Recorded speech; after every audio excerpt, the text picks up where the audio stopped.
Notre sujet de ce soir sera l'olivier d'Israël. La grande parabole que donne Paul dans le chapitre 11 de l'Épître aux Romains. Est-ce que quelqu'un pourrait nous faire cette lecture, s'il vous plaît, dans le chapitre 11 à partir du verset 16? Si le premier morceau de pain est présenté à Dieu, tout le reste du pain lui appartient aussi. Si les racines d'un arbre sont offertes à Dieu, les branches lui appartiennent aussi.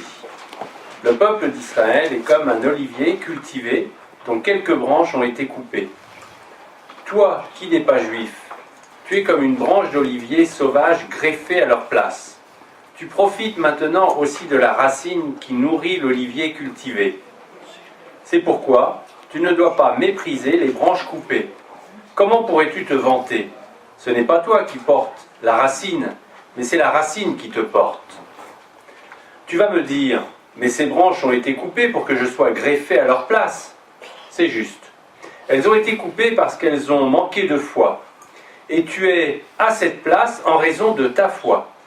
Mais garde-toi de l'orgueil. Crains plutôt.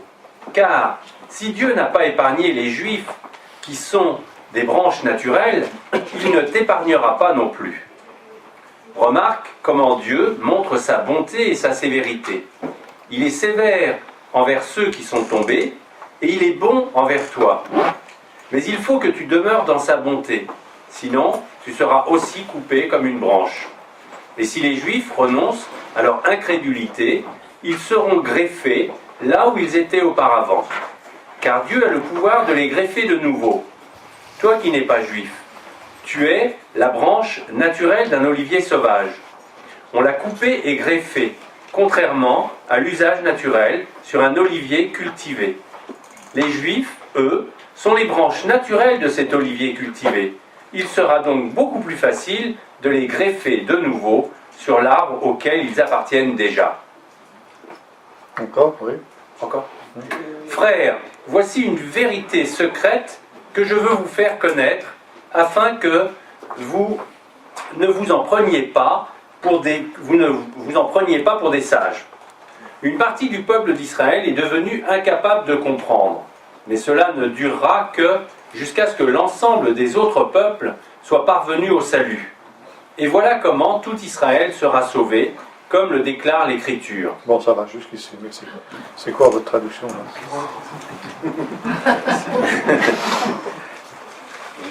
C'est quoi, c'est le français courant?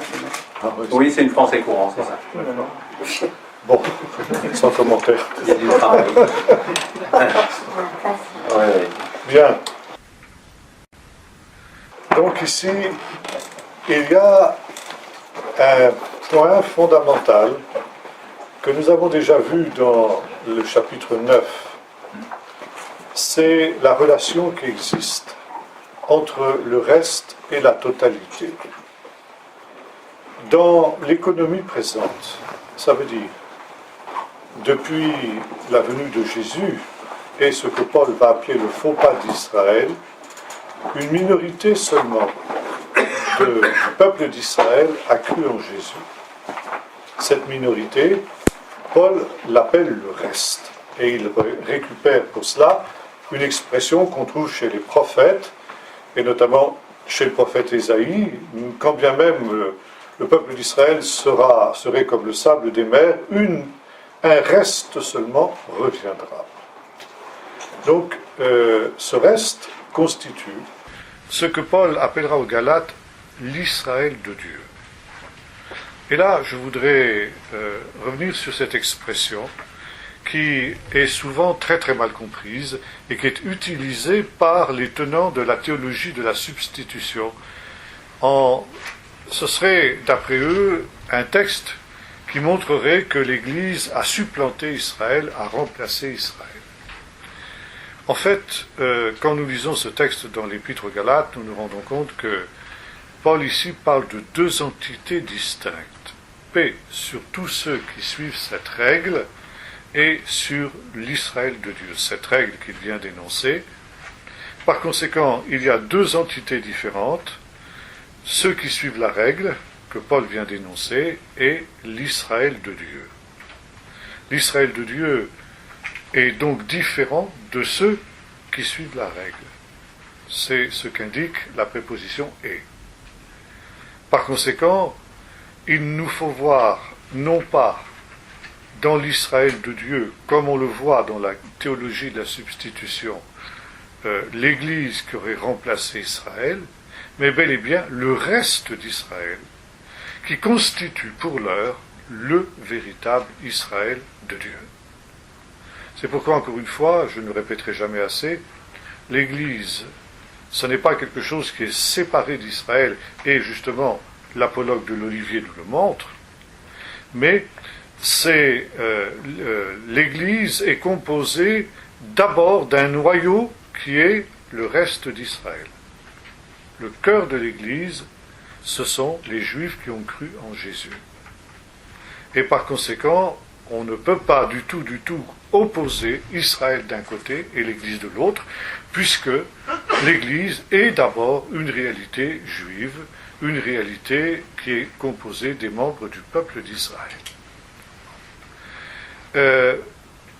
Maintenant, on peut dire que Dieu agit, comment dirais-je, en restreignant la notion d'élection.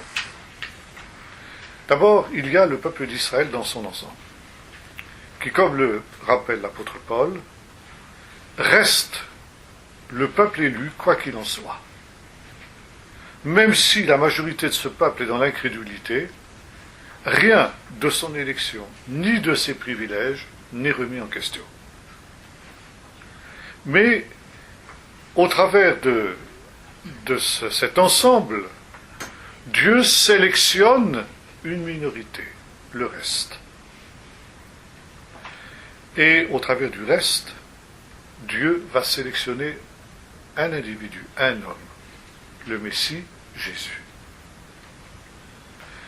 Et on peut dire que le reste d'Israël est le véritable Israël. L'Israël de Dieu que nous avons évoqué en citant la parole de Paul aux Galates. Et Jésus, le Messie, est lui aussi le véritable Israël. Voyez-vous, il y a, comment dirais-je, une sélection qui se fait, je dirais, au travers de ce principe même de l'élection. Mais, chaque fois, si vous voulez, qu'il y a cette restriction qui se fait dans le domaine de l'élection, il y a un impact supplémentaire sur l'universalisme, l'universalisation du salut.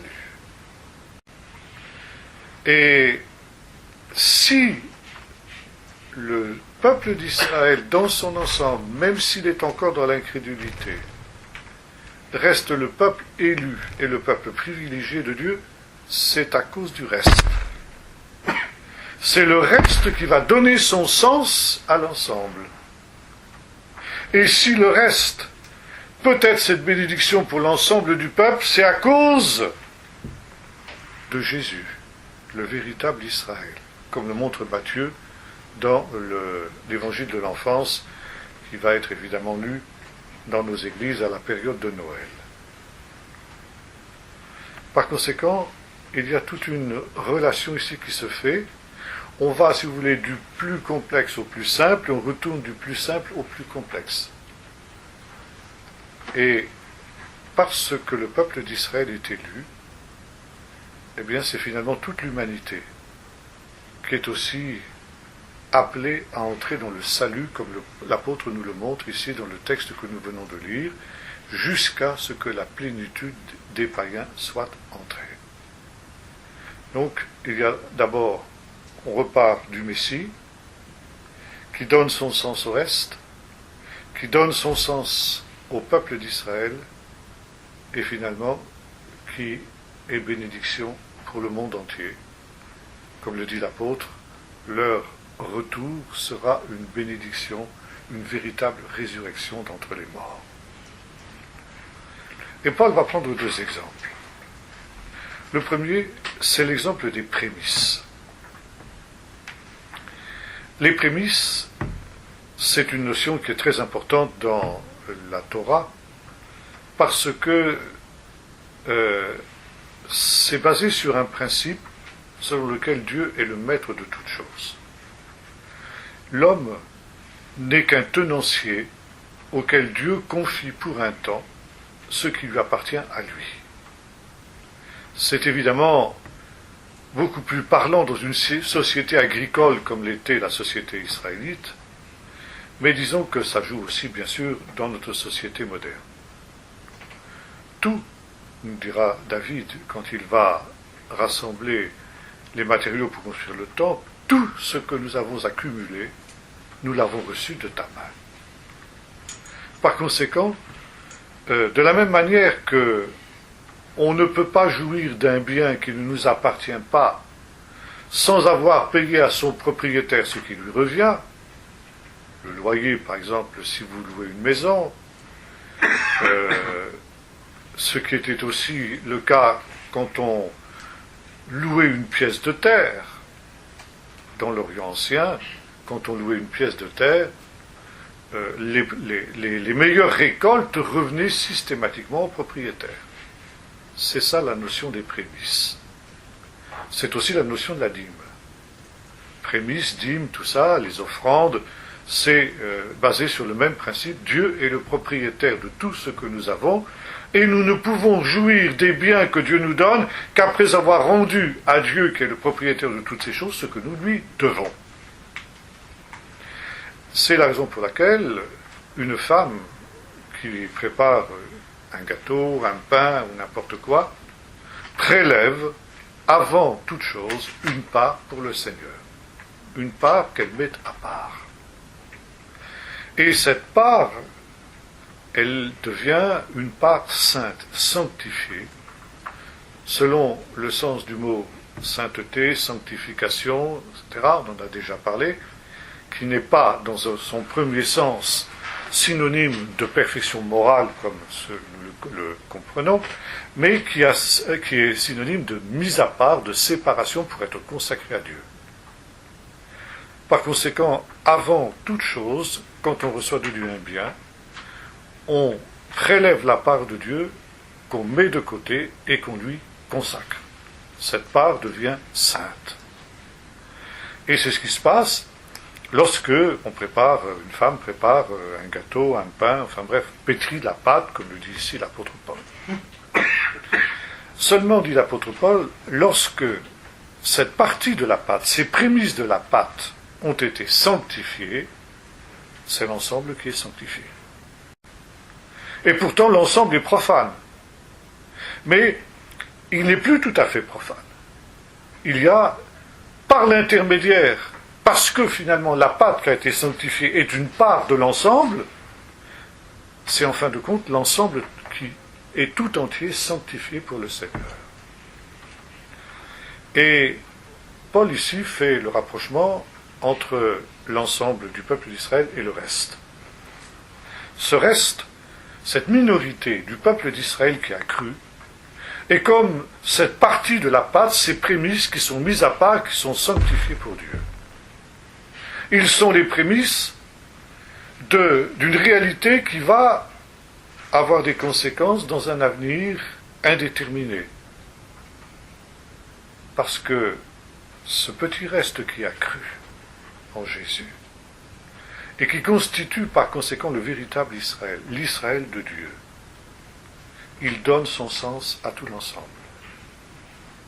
Et potentiellement, c'est l'ensemble du peuple d'Israël encore incrédule qui est sanctifié pour Dieu. Et l'existence de ce reste qui est resté fidèle au Seigneur garantit d'abord la permanence de l'élection d'Israël. Et quand nous disons garantit la permanence du peuple d'Israël, ça veut dire garantit aussi son existence. Pour que l'élection d'Israël soit permanente, il faut que l'existence d'Israël soit permanente. Et c'est la raison pour laquelle le peuple d'Israël est indestructible. Il est indestructible à cause de quoi ? À cause des Juifs qui ont cru en Jésus.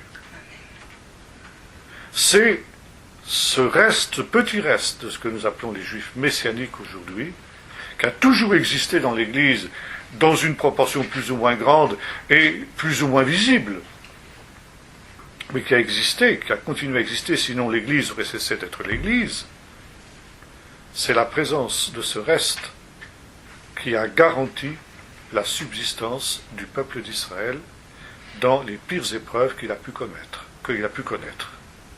C'est ce qui a garanti l'existence et la survie du peuple d'Israël après la Shoah, par exemple. L'Inquisition, les croisades et toutes les persécutions, les pogroms, tout ce que vous pouvez imaginer. Maintenant, qu'est-ce qui fait que le reste d'Israël va aussi être une réalité permanente? L'existence de Jésus. Ce qui donne son sens au peuple d'Israël, c'est Jésus. Ce qui permet la subsistance du peuple d'Israël, c'est Jésus. Sans Jésus, le peuple d'Israël n'a pas de sens. Sans Jésus, le peuple d'Israël n'a pas d'existence. Et si le peuple d'Israël demeure de génération en génération éternellement, c'est parce que Jésus est ressuscité et qu'il demeure éternellement. Le peuple d'Israël ne pourra pas être détruit par ses ennemis, et les Iraniens qui ont menti au monde entier, je fais une petite digression là, vous ne savez peut-être pas cela, qu'il n'y a pas eu d'accord à Genève, contrairement à ce que les journalistes ont dit. C'est un des plus gros mensonges de toute l'histoire humaine. Il y a eu acceptation de la nucléarisation de l'Iran qui a été donnée comme un accord. Mais il n'y a pas eu d'accord. Et l'Iran a redit qu'en 2014, ils allaient nucléariser, ils allaient atomiser Israël. Eh bien, ça ne se produira pas. Parce que Jésus est vivant. Et à cause de cela, tous les islamistes du monde, comme avant eux les nazis, comme tous ceux qui ont été les ennemis d'Israël, auront beau se liguer, employer les armes les plus sophistiquées, ça ne réussira pas parce qu'ils ne peuvent plus atteindre Jésus qui est ressuscité et qui est à la droite du Père. Ça, c'est la première image que Paul prend. La deuxième, c'est celle de l'olivier. Et là aussi, Paul nous dit, si les racines sont saintes, les branches le sont aussi. Là, évidemment, Paul va développer ce thème d'une manière beaucoup plus importante que ce qu'il a fait pour le premier exemple, celui de la pâte. Pourquoi ? Parce que dans la tradition juive, depuis des siècles et des siècles, l'olivier a été le symbole d'Israël. Vous trouvez cela chez les prophètes, chez Ézéchiel par exemple. Vous trouvez cela également dans les visions d'Ésaïe, celle on vient de célébrer une fête en Israël, qui est la fête de Hanouka, la fête de la purification du temple par les Maccabées après l'oppression des Syriens, d'Antiochus Épiphanes, etc.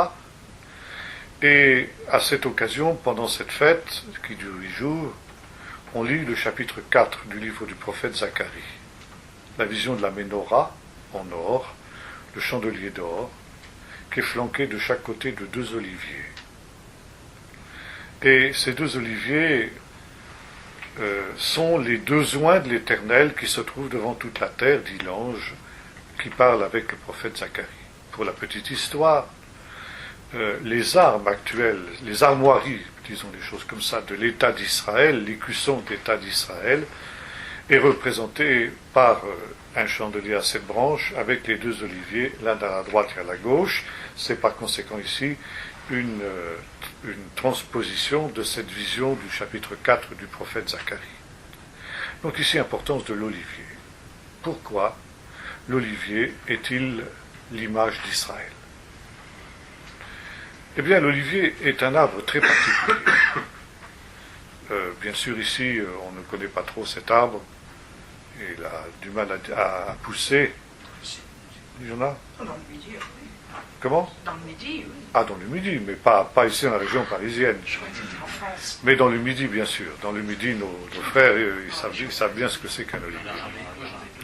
L'olivier, c'est un arbre extraordinaire qui pousse dans des conditions absolument impossibles. Dans des sols arides, dans des conditions extrêmement difficiles. Et c'est un arbre qui est quasi immortel, il peut vivre jusqu'à 2000 ans.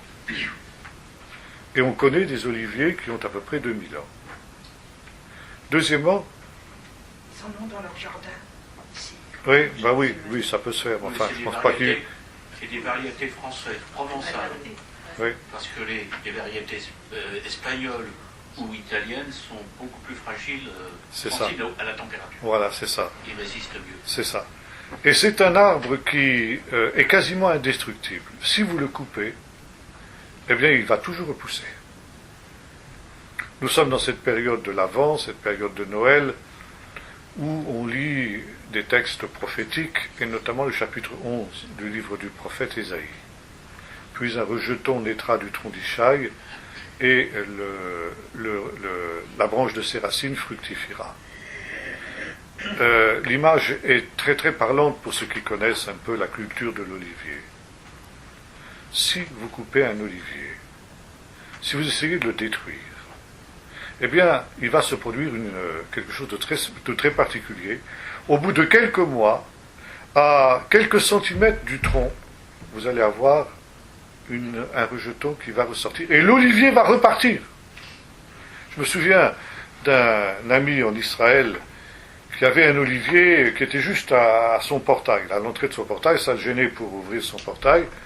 Alors il l'a coupé, et pour être sûr qu'il ne repousse pas, parce qu'il connaissait quand même un peu comment ça se passe, il a brûlé la souche, brûlé jusque dans les racines. Et il est reparti. Rien à faire. C'est un arbre indestructible. Bon. Et on a parlé tout à l'heure de cette indestructibilité du peuple d'Israël. Et le texte d'Ésaïe 11 évoque cela très bien. Israël va être comme un olivier que l'on coupe quand l'exil va intervenir. Les Babyloniens vont déporter le peuple d'Israël, ils vont détruire Jérusalem, détruire le temple, et on va dire, ça y est, c'est fini, Israël, c'est terminé. Or, dit le prophète, un rejeton sortira du tronc d'Ishaï. Israël redémarrera, Israël repartira. Et chez les prophètes de l'exil, d'après l'exil, n'est-ce pas, il est question d'une faible branche. Un rejeton qui sort d'une terre desséchée, de ce tison arraché au feu dont parle le prophète Zacharie. C'est le reste, c'est le petit reste. Quand bien même le peuple d'Israël, dit Ésaïe, serait comme le sable de la mer, un reste seulement reviendra. Mais ce reste fructifiera, et de ce reste, le peuple d'Israël redémarrera, repartira. Donc le caractère indestructible de l'olivier. Deuxièmement, l'olivier est ce qu'on appelle dans la tradition juive l'arbre de lumière. Pourquoi? Pour deux raisons. La première, c'est parce que si vous regardez un olivier, vous allez constater que le dessus des feuilles sont vertes et le dessous est argenté. Et dans les pays très chauds, en Israël c'est fréquent, mais en Grèce, oui, en Espagne, tout ça, quand l'été le soleil tape dur à midi, vous voyez l'olivier qui tourne ses feuilles à l'envers. Il présente au soleil la partie argentée de ses feuilles. Pourquoi faire? Pour se protéger de la chaleur. Et pour renvoyer en quelque sorte la chaleur. Ça joue comme un miroir. Et quand vous êtes de loin et que vous apercevez une oliveraie, une vigne d'olivier, comme on dit dans la Bible, parce que le mot vigne, on précise toujours si c'est une vigne de raisin ou si c'est une vigne d'olivier. Pour ce qui est de l'olivier, on parle aussi d'une vigne. Et En général, d'ailleurs, les deux types de cultures sont proches parce qu'ils vivent dans les mêmes terrains. Donc les terrasses les plus basses sont plantées avec des vignes de raisins et les terrasses les plus hautes sont plantées avec des oliviers. Donc quand on voit de loin une oliveraie, une vigne d'olivier, l'été par temps très chaud, vous avez l'impression que toute l'oliveraie est en feu. Donc l'expression l'arbre de la lumière. Maintenant, il y a une autre raison pour laquelle on appelle l'olivier l'arbre de la lumière, c'est que avec l'huile d'olive, on allume les lampes à l'époque biblique. Vous voyez par exemple la parabole des 10 vierges, ce que Jésus dit aussi dans Sermon sur la montagne, on n'allume pas une lampe pour la mettre sous le boisseau, etc. Bon. Donc l'olivier est l'arbre de lumière. Et on le trouve déjà dans des midrashim, c'est-à-dire des petites paraboles rabbiniques, notamment dans le premier chapitre du livre de la Genèse, quand Dieu dit qu'il y ait de la lumière au commencement. Or, les rabbins ont constaté que la lumière est créée le premier jour de la création, mais les sources de la lumière, le soleil, la lune et les étoiles, ne sont créées que le 4e jour. Question, d'où vient la lumière du premier jour, puisqu'il n'y avait aucune source de lumière? Réponse, cette lumière, c'est la lumière du Messie. Parce que le Messie, le nom du Messie, c'est-à-dire la personne du Messie, c'est une des 7 réalités qui préexistent à la création. Et la lumière du commencement n'est autre que la lumière du Messie, parce que le Messie est la lumière du monde. Souvenez-vous d'une parole de Jésus dans l'évangile de Jean, qui reprend exactement cette idée. Et il y a toute une explication qui est donnée sur l'origine de cette lumière qui était au premier jour. Il nous est dit qu'avant que la lumière ne brille, il y avait des ténèbres à la surface de l'abîme et l'Esprit de Dieu voletait au-dessus des eaux. C'est le sens exact du mot hébreu. Non pas planer au-dessus des eaux, comme traduisent la plupart de nos versions, mais voleter comme une colombe, très exactement, au-dessus des eaux. L'Esprit de Dieu, sous la forme d'une colombe, vous trouvez ça bien sûr aussi dans la scène du baptême de Jésus au Jourdain, quand le Saint-Esprit descend sur lui sous la forme d'une colombe. Maintenant, cette même situation, nous la retrouvons quelques chapitres plus loin dans le livre de la Genèse au moment du déluge. Le déluge, la grande inondation universelle qui intéresse le monde entier, c'est un retour au chaos primitif. Quand les eaux remplissaient la terre, les eaux c'est la mort, c'est les ténèbres, c'est les puissances infernales dans la tradition juive. Par conséquent, le déluge, c'est l'anticréation. C'est un retour à ce qu'il y avait au commencement. De cette catastrophe terrible, vous savez, échappe une seule famille, la famille de Noé, avec les animaux qui sont dans l'arche. Et quand les eaux commencent à baisser, que fait Noé? Il envoie un certain nombre d'oiseaux pour se rendre compte jusqu'à quel point les eaux ont baissé, si effectivement on va pouvoir sortir de l'arche ou pas. Le corbeau d'abord, il revient, aucun signe où il pourrait poser ses pieds. Et finalement il envoie quel oiseau, vous vous en souvenez? La colombe. Et que fait la colombe? Elle revient en portant dans son bec un rameau d'olivier. Alors vous voyez ici le symbole que les rabbins ont tiré de cette histoire. La colombe, c'est le Saint-Esprit. Le Saint-Esprit qui se mouvait au-dessus des eaux et qui va apporter au monde le Messie, l'olivier. l'olivier représente le Messie aussi dans la tradition juive. Le Messie qui est en quelque sorte le résultat de l'opération du Saint-Esprit. Vous trouvez ça bien sûr dans le récit de l'Annonciation, dans l'évangile de Luc au chapitre 1er, quand l'ange Gabriel vient vers Marie et lui annonce qu'elle va être la mère du Messie. Marie pose la question, comment cela se fera-t-il puisque je ne connais point d'homme? Et l'ange lui dit, le Saint-Esprit viendra sur toi. Et la puissance du Très-Haut te couvrira de son ombre. C'est pourquoi le Saint-Enfant qui naîtra de toi sera appelé le Fils de Dieu. Jésus a été conçu du Saint-Esprit, né du Saint-Esprit, selon justement ce petit midrash. C'est le Saint-Esprit qui a amené le Messie, qui a donné le Messie au monde. Et à cause de cela, le Messie devient l'arbre de la lumière, et c'est cette lumière qui va être la lumière du premier jour. Et un des noms que la tradition juive donne au Messie, c'est Néara. Ça, c'est pas de l'hébreu, c'est de l'araméen, mais c'est la même racine. Ner, ça signifie la lampe. Alors, il y a un autre texte que l'on rapproche du premier, c'est le psaume 132, la fin du psaume 132. C'est un des psaumes des montées, un des psaumes des pèlerinages. Et la fin du psaume nous dit ceci, Dieu suscitera une corne à David. Une corne, ça veut dire une puissance. Et une lampe, son Messie. Conclusion, le Messie est la lampe qui éclaire le monde.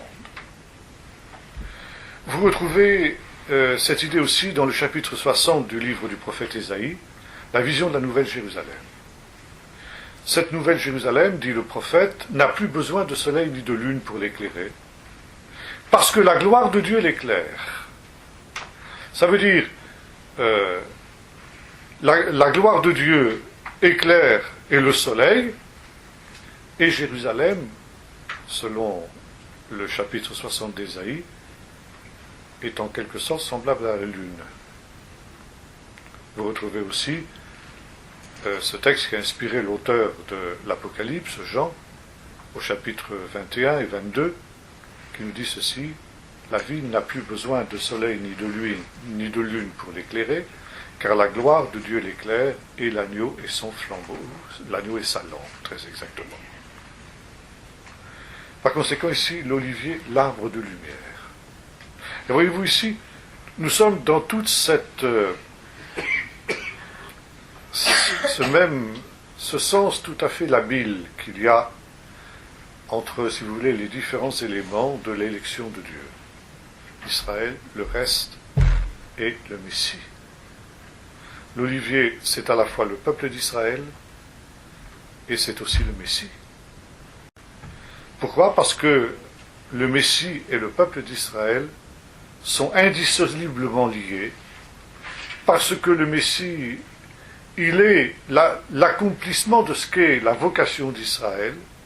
C'est lui qui va porter l'histoire d'Israël à son paroxysme, à son summum, son sommet, quand, nous diront les évangélistes, quand les temps sont accomplis. La plénitude des temps est arrivée, lorsque Jésus vient dans le monde, ce que nous célébrons justement dans cette période de l'année. Et il y a donc ici un lien extrêmement fort entre Israël et le Messie. Vous retrouvez cette idée aussi lors de la Passion selon Luc. Luc est le seul à mentionner des 4 évangélistes que lorsqu'on emmenait Jésus au Golgotha, il était suivi par une multitude de femmes qui se frappaient la poitrine et qui se lamentaient sur lui. Et Jésus s'arrête et se retourne et s'adresse à ces femmes en leur disant « Filles de Jérusalem, ne pleurez pas sur moi, mais pleurez sur vous et sur vos enfants, car si l'on fait ces choses au bois vert, que fera-t-on au bois sec ?» Alors là, il faut comprendre aussi l'allusion. Dans la tradition juive, le bois vert, c'est un symbole qui représente le Messie. Jésus dit, on est en train de me mener au supplice, moi, le bois vert, c'est-à-dire le Messie. Et automatiquement, évidemment, là, c'est quelque chose qui est tout à fait impensable, incroyable. Comment peut-on faire cela? Comment peut-on brûler du bois vert? Mais si l'on fait cela au bois vert au Messie, à combien plus forte raison ne fera-t-on pas cela au peuple du Messie, le bois sec? Ça veut dire ce que moi je subis aujourd'hui. Vos enfants, à vous, filles de Jérusalem, dans une génération, le subiront de la part des Romains. Non pas, comme on l'a vu trop souvent dans nos traditions chrétiennes, comme une punition de ce que, soi-disant, le peuple d'Israël aurait crucifié Jésus, mais au contraire comme une communauté de destin. Ça veut dire que Israël est le peuple messianique, le peuple dont sort le Messie, comme d'ailleurs Paul le rappelle au début du chapitre 9 de l'Épître aux Romains, et par conséquent, l'histoire d'Israël, c'est l'histoire que le Messie va vivre. Jésus revit toute l'histoire d'Israël depuis sa naissance jusqu'à sa mort. Sa naissance, il est menacé de mort, comme les premiers-nés d'Égypte étaient menacés de mort par Pharaon. Là, c'est Hérode qui fait mourir les enfants d'Israël, les enfants de Bethléem, comme le Pharaon l'avait fait. Résultat, Jésus est obligé de descendre en Égypte, comme le peuple d'Israël est descendu en Égypte. Et de la même manière que le peuple d'Israël est remonté d'Égypte, Jésus va remonter d'Égypte, il va connaître un exode, comme le peuple d'Israël avait connu un exode. Ensuite, il va être tenté par le diable pendant 40 jours, de la même manière que le peuple d'Israël a été tenté 40 ans dans le désert. Et il va connaître les mêmes tentations que celles que le peuple d'Israël a connues dans le désert. C'est-à-dire, demande que ces pierres deviennent du pain, la manne, qu'est-ce qui nous donnera à manger? Nous n'avons plus de pain à manger. La tentation de l'idolâtrie, si tu te prosternes, je te donnerai tous les royaumes de la terre, le veau d'or et tout ce qui s'ensuit. Et puis, tenter l'Éternel, jette-toi du haut du temple, est-ce que Dieu est au milieu de nous ou est-ce qu'il ne l'est pas? Jésus donc assume, résume, récapitule toute l'histoire de son peuple. Mais c'est aussi sa mort. Jésus va mourir de la mort des martyrs. Jésus va mourir de la mort des justes, des martyrs qui ont marqué l'histoire de son peuple. Et Jésus va mourir de la main des pires ennemis du peuple d'Israël, c'est-à-dire les Romains. Ces Romains qui vont mettre fin à l'existence d'Israël et de Jérusalem et du Temple une génération plus tard, 40 ans après la mort de Jésus. Mais là, nous retrouvons dans cet apologue d'Israël, c'est vrai, le peuple d'Israël va être comme un olivier coupé. Le peuple d'Israël va être comme un olivier coupé, mais il va repousser. Parce que les racines sont intactes. Ah, là on arrive justement à notre apologue. C'est vrai, il y a des branches coupées. Et c'est toute l'histoire d'Israël. C'est pas simplement maintenant, dit l'apôtre Paul. Quand on regarde l'histoire d'Israël, ça a toujours été comme ça. Israël a toujours été en proie à des ennemis qui ont essayé de le supprimer, de le détruire, de le déraciner. On a parlé tout à l'heure de l'exil à Babylone, Nebuchadnezzar. Donc, Nebuchadnezzar va essayer justement de détruire le peuple d'Israël. Et bien après le retour de l'exil, Israël a ressurgi. Bon. Or, dit l'apôtre Paul, ce qui se passe aujourd'hui, c'est exactement ce qui s'est passé à ce moment-là. C'est vrai, il va y avoir des tribulations que le peuple d'Israël va connaître. Déjà, des branches ont été retranchées. Mais il ne faut pas que vous, les païens, vous vous illusionniez. Ça ne veut pas dire que c'est la fin d'Israël du tout. Parce que, de la même manière que la pâte est sainte, et là il fait le rapprochement entre les deux images, les racines, elles, sont intactes. Et les racines, c'est quoi? C'est les patriarches. Dieu a fait aux patriarches des promesses inconditionnelles. Parce que les patriarches ont été des gens qui ont été fidèles à Dieu, qui ont été obéissants jusqu'aux plus extrêmes limites, puisqu'il y a eu, même de la part d'Abraham, vous vous souvenez, cette volonté de sacrifier son fils, de sacrifier les promesses. Et à cause de cela, Dieu dit, eh bien, je le jure, jamais je ne reviendrai sur les promesses que j'ai faites. Les racines sont intactes. Et là, nous avons affaire à un olivier, pas n'importe quel arbre. Un autre arbre, coupé comme l'a été Israël, n'aurait pas pu subsister, n'aurait pas pu repartir. Mais là, nous avons affaire à un arbre exceptionnel, l'olivier. Par conséquent, que les païens ne s'illusionnent pas, qu'ils ne méprisent pas les branches qui ont été coupées. Parce que cet arbre, au temps de Dieu, il va redémarrer, il va repartir. Et non seulement il va repartir, mais il va être tellement splendide que sa résurrection sera aussi pour toutes les nations une résurrection véritable d'entre les morts. Bon. Donc, ici, il faut prendre garde. Maintenant, dit Paul, il y a une question qui se pose. Pourquoi cet olivier a-t-il été coupé? Pourquoi les branches ont-elles été retranchées? Eh bien, dit l'apôtre Paul, parce que Dieu aussi, nous l'avons vu, c'est tout le développement de ces 3 chapitres, l'endurcissement d'Israël a été permis par Dieu. L'endurcissement d'Israël entre mystérieusement dans le plan de Dieu. Parce que par ce faux pas d'Israël, nous avons parlé du faux pas la dernière fois, ou une des dernières fois, nous avons vu que c'est un faux pas, c'est pas une chute définitive. Quand on fait un faux pas, on peut se relever, on peut se reprendre.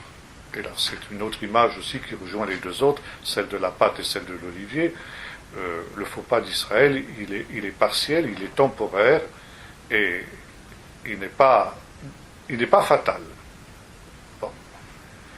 Mais ce faux pas, il a été permis par Dieu. Parce que Dieu ici a fait quelque chose de tout à fait impensable, inouï. Sur ce tronc de l'olivier d'Israël, sur ces racines qui sont intactes, Dieu a fait une greffe contre nature, celle des païens que nous sommes. Les païens qui étaient des branches d'un olivier sauvage.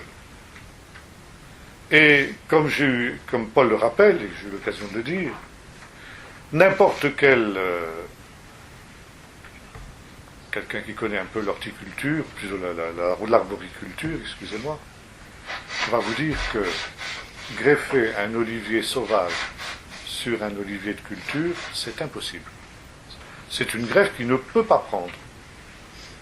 Et Paul dit, toi, païen, tu as été greffé, toi qui es la branche d'un olivier sauvage, tu as été greffé contre nature sur cet olivier de culture. Et ça, c'est tout simplement la grâce de Dieu. Parce que, nous l'avons vu, Dieu a fait au peuple d'Israël, par l'intermédiaire des patriarches, des promesses qui sont irrévocables. Et Paul le rappelle ici. Les dons et les promesses de Dieu sont absolument irrévocables. Donc Israël subsistera. Non seulement il subsistera, mais il reviendra. Et il reviendra aussi dans son pays. Et voyez-vous, ce que Paul nous dit ici, et notamment le fait que les appels et les promesses de Dieu sont sans repentance, comme il le dit, implique aussi que le peuple d'Israël retrouvera sa terre et son pays. Ça veut dire que cette affirmation de Paul est une affirmation sioniste, au risque d'en choquer plusieurs. Parce que les promesses, si elles sont irrévocables, elles concernent aussi les promesses de la terre. Je te donne ce pays, dit Dieu à Abraham à plusieurs reprises, pour toujours. 10 fois dans le livre de la Genèse, Dieu promet aux patriarches, aux différents patriarches, Abraham, Isaac et Jacob, de leur donner la terre de Canaan. Et pas simplement pour un temps, mais bel et bien pour l'éternité.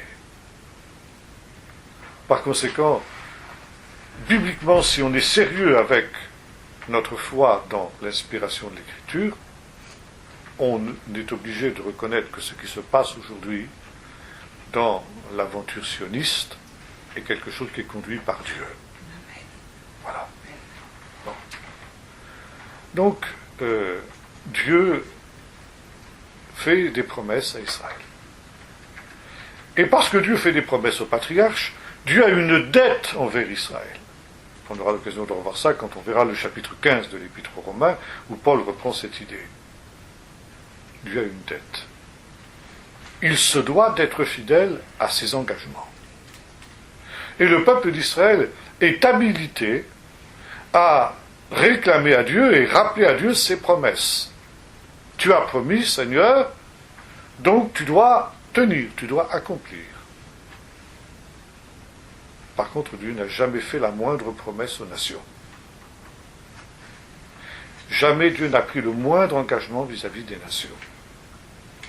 Jamais Dieu n'a conclu la moindre alliance avec les nations. Donc Dieu n'est en rien obligé vis-à-vis des nations. Et pourtant, Dieu a tellement d'amour pour les nations qu'il va permettre que son peuple s'endurcisse, que son peuple soit comme un arbre coupé, comme cet olivier dont les branches sont retranchées, pour permettre que les branches d'un olivier sauvage, ça veut dire des nations, soient greffées sur l'olivier d'Israël. Alors là, il y a beaucoup de choses à dire. Greffé sur l'olivier d'Israël. Et ça, c'est quelque chose qu'il faut d'abord dire. Dieu est le Dieu d'Israël. Nous ne connaissons Dieu que par l'intermédiaire de la révélation qui a été communiquée au peuple d'Israël. Nous ne connaissons de Dieu que ce que le peuple d'Israël a vécu. Dieu s'est lié d'une manière indissoluble à ce peuple qui est devenu le peuple de la révélation. Et celui qui veut s'approcher du Dieu véritable ne peut le faire qu'au travers du peuple d'Israël. Et les nations, quand elles se tournent vers Jésus, le Messie d'Israël, avant d'être le sauveur des nations, eh bien, viennent se greffer sur l'olivier d'Israël, qu'elles le veuillent ou non. Devenir chrétien, c'est d'une manière ou d'une autre acquérir un minimum de culture juive, de culture biblique. Et sans même que nous le réalisions, eh bien, il y a cette greffe qui se fait sur l'olivier d'Israël. Maintenant, cette greffe, comme j'ai eu l'occasion de le dire et je le répète ici, ce n'est pas une greffe à la place d'eux. Et là, j'étais vraiment un peu choqué tout à l'heure quand même les versions modernes, n'est-ce pas, reprennent ce vieux canard antisémite greffé à la place d'Israël. Alors que, comme j'ai eu l'occasion de le dire, le texte grec nous dit au sein, au milieu, parmi les branches d'Israël. Pourquoi ? Parce que nous l'avons vu, toutes les branches n'ont pas été coupées. Il y a le reste d'Israël. Et qu'est-ce qui se passe ? lorsque justement Dieu ouvre ainsi l'alliance qui a été conclue avec Israël aux nations de la nouvelle alliance. Parce que c'est ça qui se passe. Nous avons vu, Dieu ne fait pas d'alliance avec les nations. Mais la nouvelle alliance qui est conclue avec Israël, il l'ouvre aux nations. Les nations vont entrer dans l'alliance qui a été conclue avec Israël. Et non pas dans une autre alliance que Dieu aurait faite avec l'Église, soi-disant. Comme le disait un pasteur il y a très longtemps, l'Ancien Testament c'est pour les Juifs, c'est l'alliance qui est conclue avec les Juifs. Le Nouveau Testament c'est l'alliance qui a été conclue avec l'Église. Je dis, mais enfin, tu vois ça. Nulle part. Il n'y a qu'une seule alliance. L'alliance qui a été conclue avec Israël.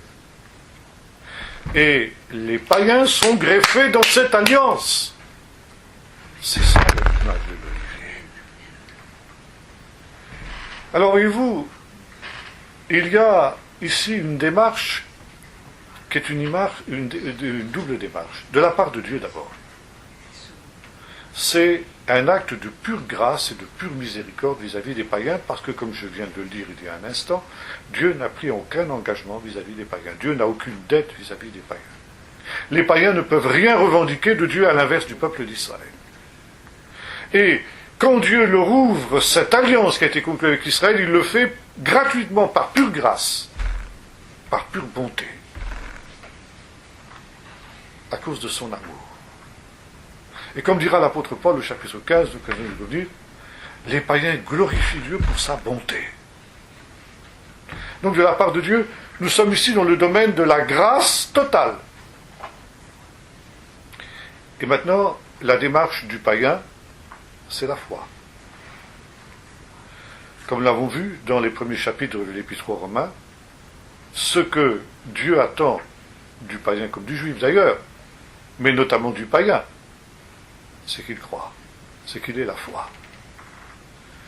Dans cette grâce imméritée qui lui est accordée. Et c'est cette foi qui fait que justement il va être greffé sur le tronc d'Israël. Et encore une fois, sur aucun autre tronc. Je crois que la dernière fois, je vous ai parlé de cette personne qui me disait que quand elle avait parlé à son pasteur de ces choses, son pasteur lui avait dit « Moi, mon Dieu n'est pas le Dieu d'Israël. » Alors je dis « Mais moi j'étais abasourdi, j'étais atterré. » Je dis « Mais alors, c'est quoi son Dieu? C'est Allah, c'est le Dieu d'Islam alors? Ou bien c'est, je ne sais pas, le Dieu des philosophes et des savants dont parlait Pascal? Le Dieu Deus ex machina, celui qui a donné la chicnode initiale, c'est quoi ce Dieu-là? C'est pas le Dieu de la Bible en tout cas. C'est pas le Dieu véritable, c'est un faux Dieu, c'est une idole. Dieu est forcément le Dieu d'Israël. Et par conséquent, c'est par la foi qu'on entre dans cette alliance.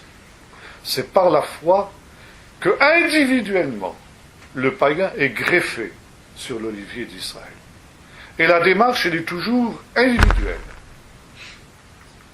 Et quand il entre dans cette alliance, eh bien, le païen devient aussi un des élus de Dieu.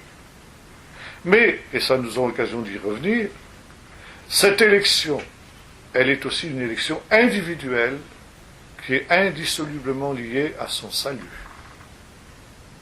et à sa foi. Tandis que pour le peuple d'Israël, l'élection est collective, bien que le salut soit individuel pour eux aussi. Ça, c'est une des parties du mystère d'Israël les plus difficiles à comprendre. On aura l'occasion d'y revenir la prochaine fois. Que Israël reste le peuple élu, et pourtant il est perdu. Il est perdu. S'il ne croit pas. Donc l'élection, pour Israël, ne dépend pas de son salut. Pour le païen, ce n'est que s'il est sauvé qu'il peut se compter au nombre des élus. Pourquoi? Parce qu'il est greffé sur cet olivier d'Israël, c'est-à-dire sur l'élection.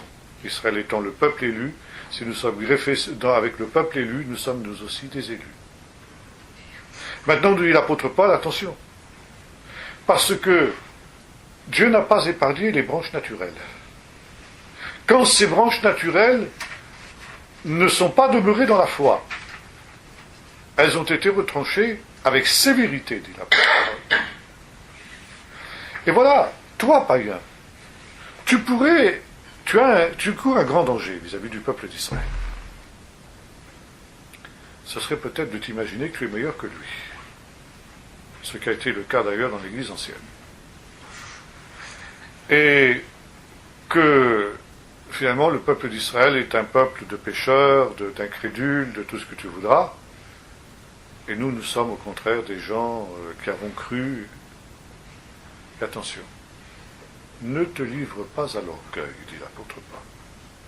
Ne te livre pas au mépris des branches qui ont été retranchées.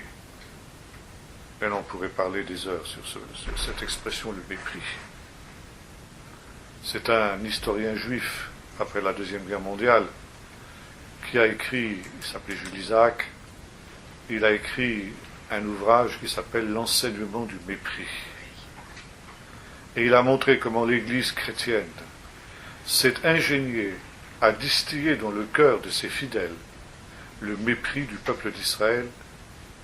J'allais faire un jeu de mots, au mépris de ce que Paul vient d'enseigner. Voyez-vous, Paul nous avait avertis. Il avait dit, attention, voilà le danger, voilà le piège. Ne tombez pas dans le piège, je vous avertis. Eh bien non, on est tombé les deux pieds joints dans le piège. Et le peuple d'Israël a été et est encore l'objet du mépris d'une grande partie de l'Église. Or, Paul dit, attention, c'est très dangereux cette démarche. Parce que tu devrais au contraire craindre plutôt que de te livrer à l'orgueil. Car si Dieu n'a pas épargné les branches naturelles, tu crois que toi, qui subsiste dans un miracle permanent sur ce tronc de l'olivier d'Israël, alors que tu es une greffe contre nature, tu crois que si tu te mets à commettre les mêmes travers que ceux dans lesquels Israël est tombé, tu seras épargné? Tu t'illusionnes complètement. Si Dieu n'a pas épargné les branches naturelles, il ne t'épargnera pas non plus. Donc, plutôt que de te livrer à l'orgueil, il faut que tu sois dans une crainte respectueuse. Je ne dis pas dans une peur, mais dans une crainte respectueuse. Que tu saches premièrement que ton identité chrétienne, tu la tiens d'un autre. Tu la tiens du peuple d'Israël. C'est ça l'idée d'être greffé. Ça veut dire que tu as besoin du peuple d'Israël. L'Église a besoin du peuple d'Israël. Elle ne peut pas vivre sans le peuple d'Israël. Et quand elle a essayé de détruire le peuple d'Israël, elle s'autodétruisait. Et deuxièmement, eh bien, tu dois réaliser que, c'est vrai, Dieu a un contentieux vis-à-vis de son peuple. Mais toi, le païen, tu n'as pas à te mêler de cette affaire, ça ne te regarde pas. Tout ce que tu dois faire, c'est être le spectateur muet et craintif de ce procès que Dieu a avec son peuple. En sachant que si Dieu a pu greffer des branches sauvages d'un olivier, à combien plus forte raison ne pourra-t-il pas regreffer les branches naturelles qui ont été retranchées? Ça lui sera infiniment plus facile que de greffer des branches d'un olivier sauvage comme il l'a fait.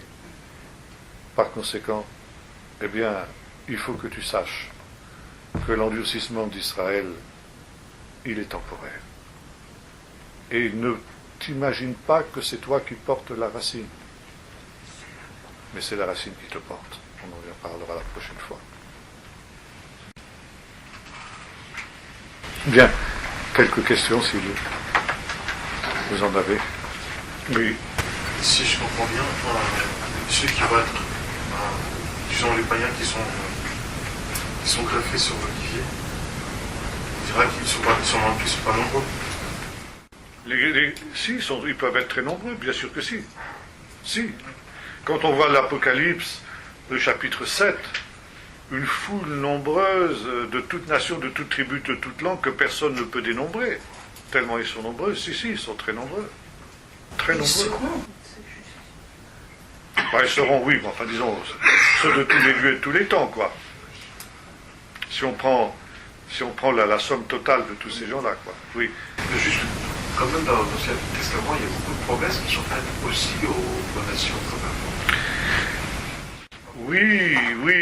Oui, si on veut, mais il n'y a pas d'alliance véritable, quoi.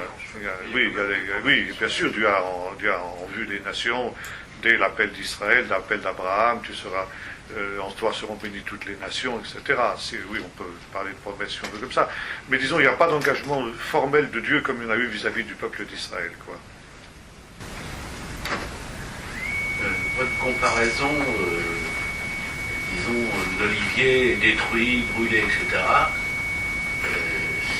on peut le constater, la dernière guerre mondiale, le peuple d'Israël qui ont brûlé dans les fours et tout ça, ils sont repartis de plus belle et ils sont revenus en Israël. Oui, c'est sûr.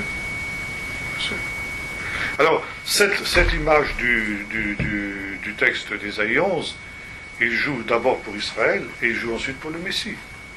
Le Messie retranché et qui ressuscite le troisième jour. Voyez-vous, il y a ce parallèle permanent, comme j'ai dit tout à l'heure, entre Israël et le Messie.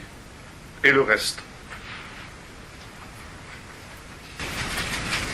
En ce qui concerne l'accord de Genève dont vous parlez, vous vous appuyez sur quoi, puisque c'est pas ce qui est... Voilà, sur le texte lui-même. Sur le texte Je ne sais pas s'il y a beaucoup de journalistes qui l'ont lu, mais tout est au conditionnel. Il y a un journal américain, je ne me rappelle plus le nom, qui a effectivement relaté ce fait. Oui, c'est la MENA. Et ça, il y a une analyse, et Obama est furieux parce que la MENA a révélé ça, ce qu'il voulait cacher. Ah oui. C'est un unique, c'est un deuxième unique. Un deuxième unique.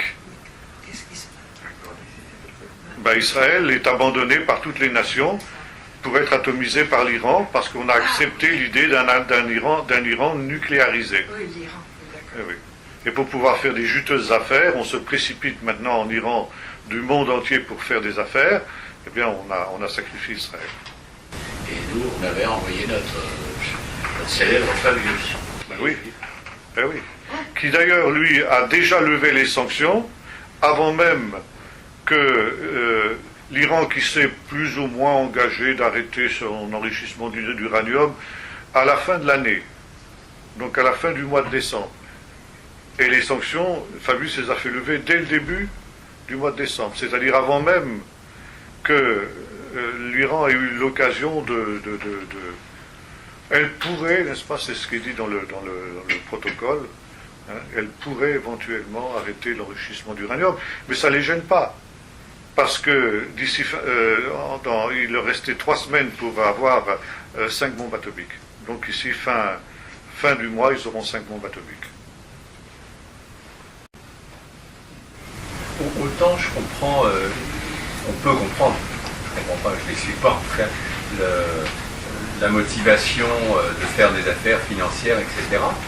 Mais sur un plan géopolitique, géostratégique, le fait que l'Iran soit quand même l'allié de la Syrie contre l'Arabie Saoudite, etc., enfin, c'est quand même assez surprenant. Oui, mais ça c'est la politique d'Obama.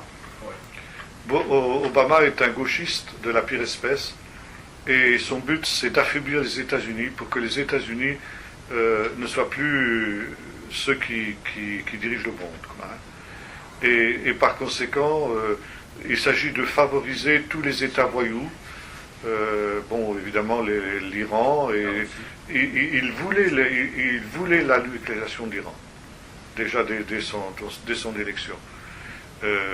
Et donc il veut que les États-Unis se désengagent totalement du Moyen-Orient. Israël, par exemple, a supplié les États-Unis de continuer à armer l'Égypte, parce qu'ils ont arrêté toute aide militaire à l'Égypte, et maintenant ce sont les Russes qui prennent le relais. Vous avez donc aussi le fait que l'Arabie Saoudite aussi est furieuse contre les États-Unis parce qu'ils se sentent lâchés. Et là donc l'Arabie Saoudite, il y a un accord secret entre l'Arabie et le Pakistan. Si l'Iran accède à la bombe atomique, le Pakistan va vendre des bombes atomiques à l'Arabie Saoudite. Et il y a actuellement, on ne sait pas, des accords secrets entre l'Arabie Saoudite et Israël pour une situation de ce type-là. Les spécialistes israéliens sont en Arabie Saoudite et tout ça. Et tous les États du Golfe, sauf le Qatar, sont dans la même panade. Non, c'est dramatique, là. On vit des temps absolument dramatiques. Et beaucoup ne s'en rendent pas compte. Mais on revit Munich, hein. Munich 1938, c'est pareil. Est-ce qu'il y a un endroit où on trouve ce type d'information? Oui, sur Internet. Il faut aller sur la MENA. Guy Millière. Guy Millière, voilà, Guy Millière aussi, oui. Les infos aussi. Oui. Des infos, un site israélien qui envoie le newsletter tous les jours pour donner pour commenter l'actualité justement côté israélien. Pour revenir à la question d'être enraciné, d'être greffé plutôt sur l'olivier franc. Oui.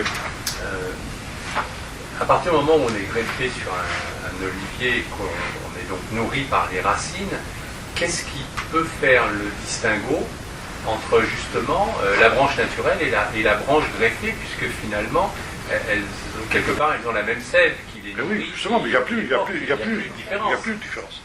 C'est ce que Paul dit dans l'Épître aux Romains, il n'y a plus de différence entre le juif et le grec. Il n'y a plus. J'avais une question concernant par rapport au verset 21.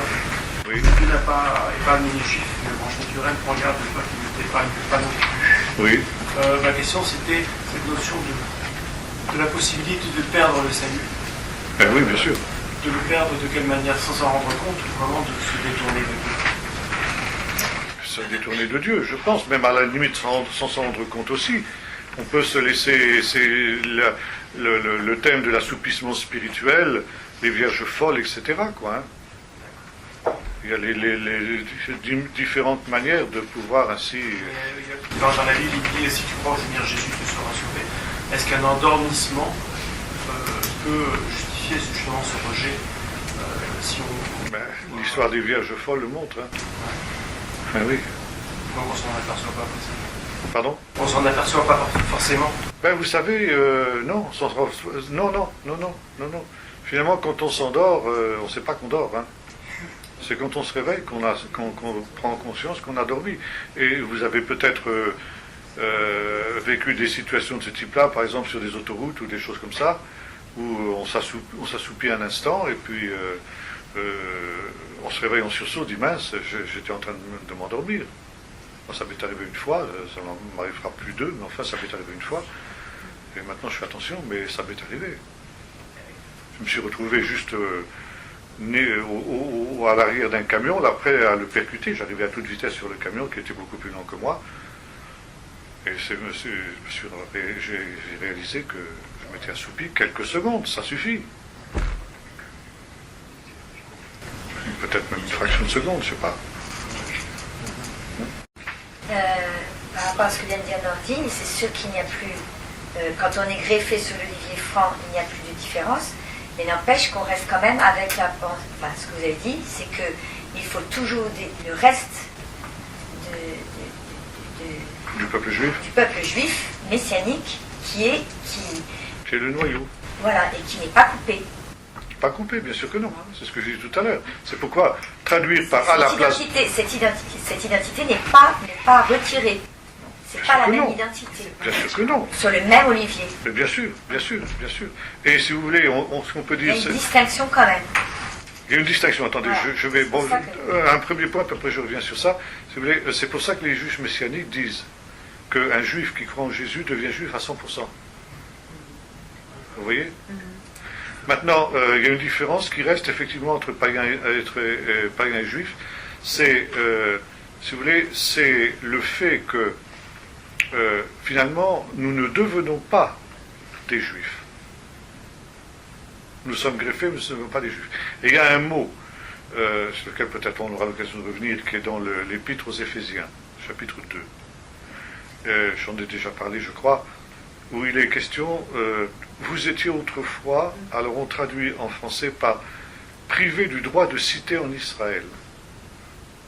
Bon, ça c'est une circonvolution que les traducteurs ont trouvée, parce que le problème c'est qu'en français on n'a aucun mot qui corresponde au mot grec. Le mot grec c'est le mot politeia. Et ça, il n'y a pas d'équivalent du tout dans notre langue. Par contre, il y en a en anglais. En anglais, c'est le mot Commonwealth. Nous sommes dans le Commonwealth d'Israël, c'est-à-dire un petit peu dans la relation, si vous voulez, qu'un Canadien ou un Australien ou un Néo-Zélandais par rapport à un Britannique, quoi. Ça veut dire qu'il y a une identité commune. Ils appartiennent tous à la même entité, le Commonwealth britannique.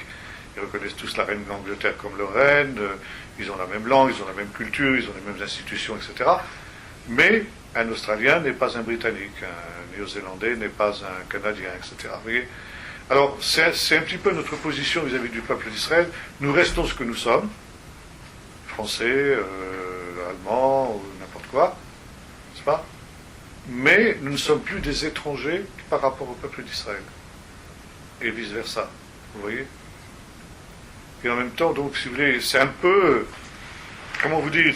Paul prend cette image aussi toujours l'Épître aux Éphésiens. Il dit, il n'y a plus maintenant ni juif ni grec. Ah, on dit alors, vous voyez, bon, voilà. Il n'y a plus juif. Mais attention, lisons la suite. Ni homme ni femme. Exactement.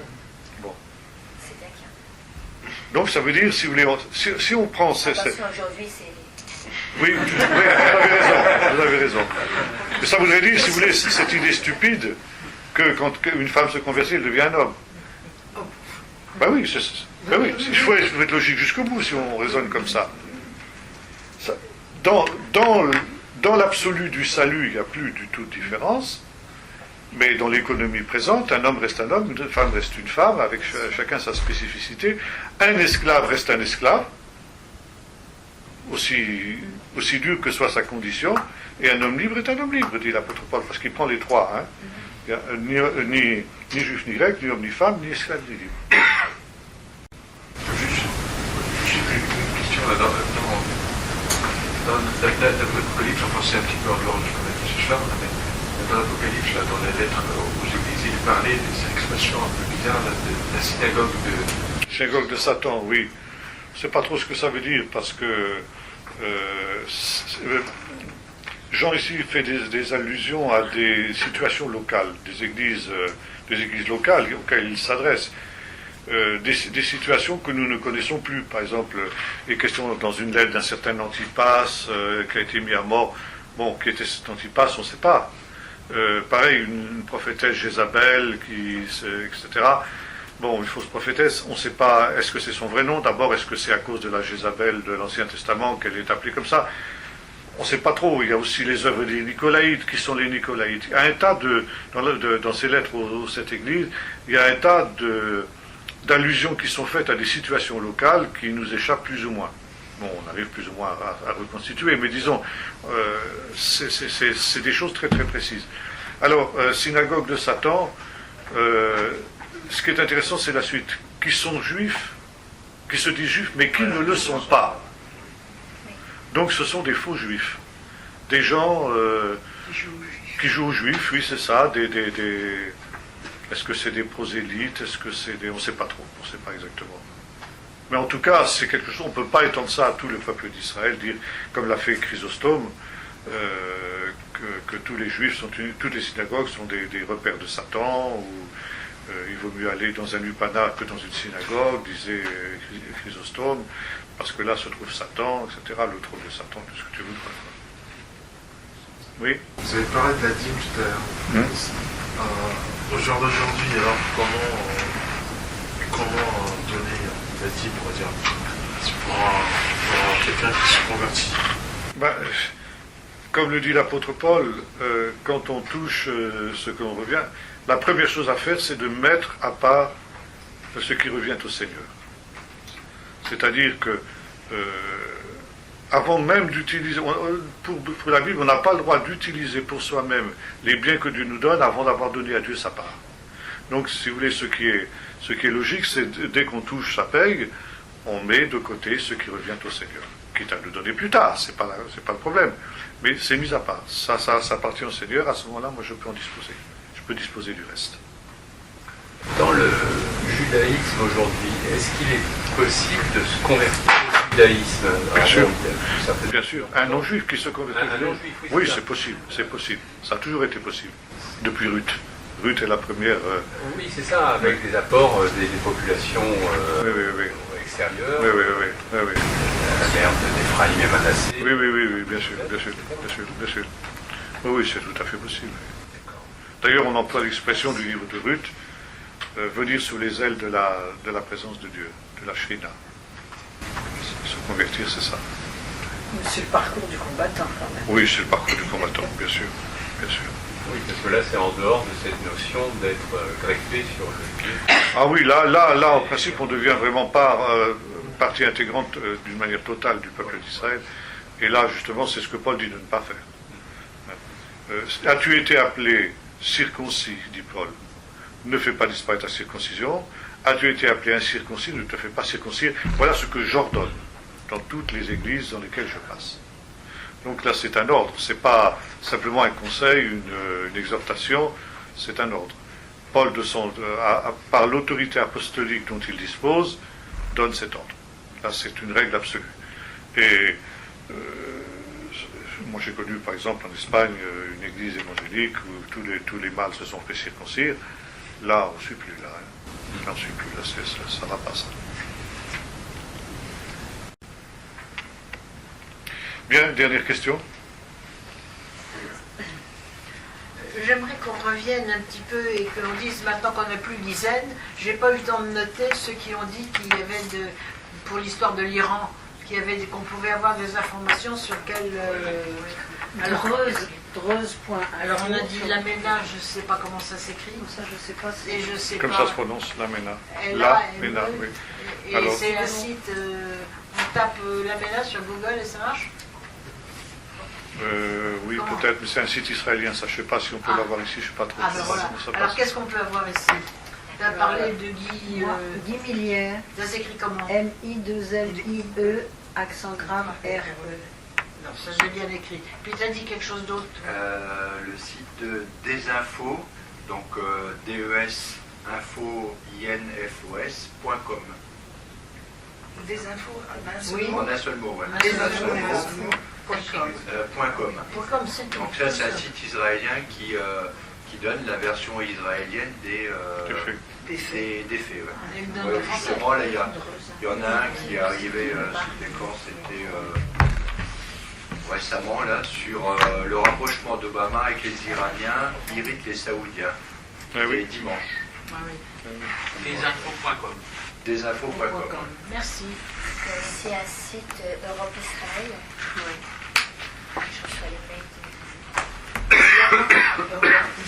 Je ne sais pas si c'est un site, mais moi je reçois des mails qui s'appellent Europe Israël.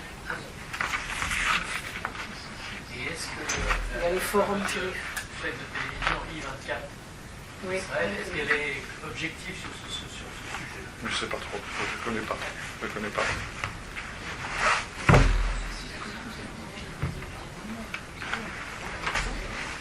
Le problème, c'est que personne n'est vraiment objectif. C'est pas facile. Si. C'est pour ça qu'il faut écouter tout ça. Si, là, je pense que là, on a la MENA, c'est quand même quelque chose de très fiable. D'ailleurs, c'est tellement vrai que Obama s'est irrité de ce qu'ils aient révélé, le poteau rose, quoi. Et d'ailleurs, ça a été confirmé par les Iraniens eux-mêmes, parce que Obama a fait un discours. Pardon? Non, la MENA, je disais, je ne connais pas. Oui, ça c'est israélien. Il a fait un discours à la nation en disant que c'était comme avait fait Chamberlain, quoi. C'est la paix pour 1000 ans, etc. et que les Iraniens avaient pris tel et tel engagement, et l'Iran a répondu immédiatement, c'est pas vrai, on n'a pris aucun engagement de ce type. Non, mais de toute façon, quand on a eu dans la croix le compte rendu, moi ça m'a frappé qu'en le lisant, je me suis dit, ah non, ils n'ont rien fourni du tout, ça se voyait bien, ça faisait du lire. Oui. Donc, c'était même pas caché. Et ni caché. Oui, enfin, quand même, si, ça a été. Tous les journalistes ont salué ça comme une grande avancée, comme un grand. Ça n'a pas été caché, ça a été brouillé. Oui, c'est ça. Ça a été brouillé, c'est ça. Dans la croix, vous voyez très bien, mais vous voyez bien que c'était ambigu, complètement. Sur Avaz, il y a une pétition qui se félicite d'avoir obtenu la dénucléarisation de l'Iran grâce à la voie diplomatique française. Ah oui. Ouais, ça doit être ça. Moi, Bien. j'ai trouvé un menapress.org, voilà. Il y a Guy Milliard qui parle. Ouais, c'est ça. Oui. Metula News. Voilà, exactement, c'est ça. Alors, c'est Metula News Agency. Et le site, c'est MENA, MENA, presse, sans E, PRE2S.org. MENApresse, en un seul mot, .org. C'est la MENA ou MENA? MENA.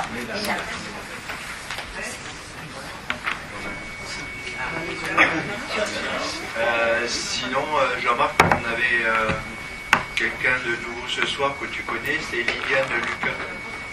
Ah oui. Ah d'accord. Il faut la saluer. Ouais, elle t'entend.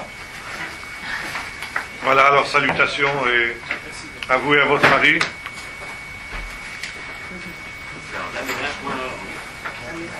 Menapresse.org. MENAPRE2S.org.